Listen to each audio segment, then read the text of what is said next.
Okay, so your first task, and this is on the ground. So, kids spend their time on the floor. Adults don't spend enough time on the floor. So, you're going to have to fold your legs and bend things in ways that you don't normally do just simply by getting down on the floor. And that's what we want. So, your first task is you're going to find what your deep squat looks like or feels like. So, whoop, this is my deep squat. Okay? You might find your deep squat is here. This is as low as you can get. That's fine. You might find you're here. You might find your legs are super out here and this is your deep squat. That's all good.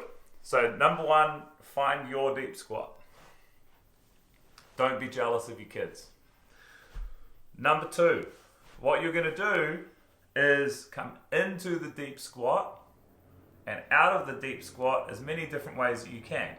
For example, I can go standing into a deep squat, and I can do that a few times.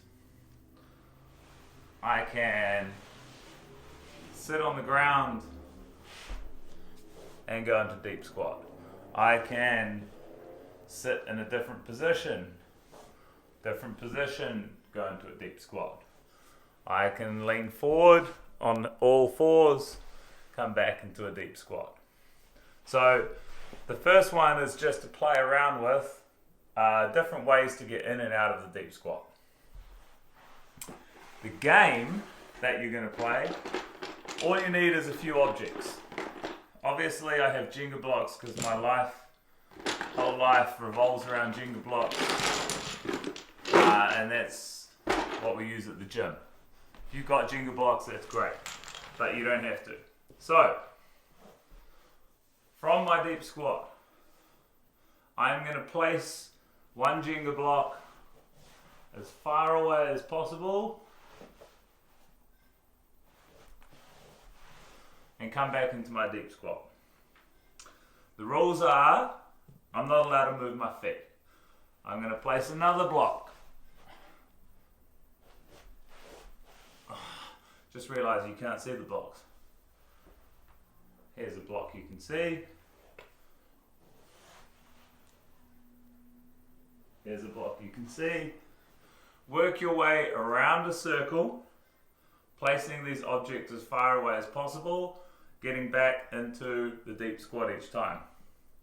If you have Jenga blocks, you can keep and you can stack. After you've done that, you're going to go out and you're going to bring them back into your little pile. If your kids have made a mess in the room, real good way to get them to clean up. They all have a stuck foot position, so that's their constraint, and they have to figure out different creative ways to go and clean up all the toys that they've left around all over the place. That's game number one. So exploration number two is something on our feet. And another thing that we tend to neglect a lot as adults, and kids struggle with this a little bit as well, so it's good for both, is standing on one leg. Okay? So, the first thing you're going to do, stand on one leg. And I'd put a timer on, see if you can get to 1 minute. Now when you're standing on that leg, what you want to feel is a little bit of tension in the foot and up through that leg supporting you, and everything else wants to be pretty much as relaxed as it can be. Now if you struggle on one leg, you can always use a stick to help you balance a little bit when you go down, or you can use your other foot to help you a little bit. But spend a little bit of time on that leg. Once you've done one leg, you're going to spend a little bit of time on the other leg. And again, support, but then try and be as loose as possible. Okay? It's going to help you.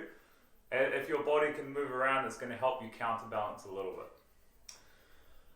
Now, the game that you're going to play is now challenging your head movement and eye movement, and while still keeping your balance. Now, there's a few different ways you can do this.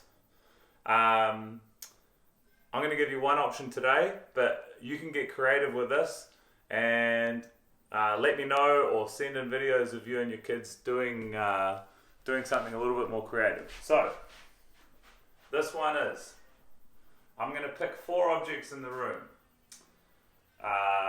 Spray and wipe, TV, computer, and bucket.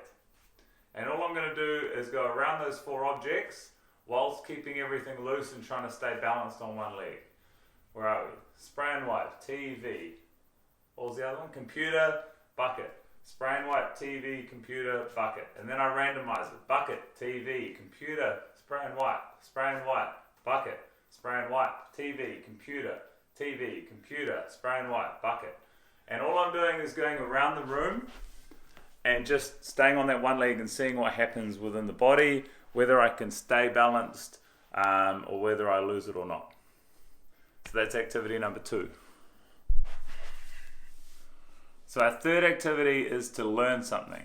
And what I'm going to do is just a little coordination pattern. I'm just going to show it to you, and your job's to try and learn it as best you can. This is real good with music, and if you can time the movements with whatever rhythm the music is on, and then changing it to different songs, because that makes it completely different as well, that's even better. So your little pattern is,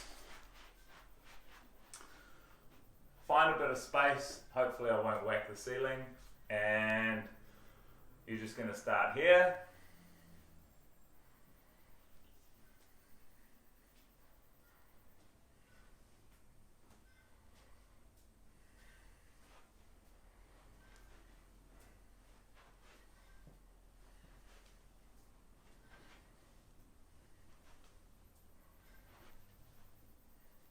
Like so.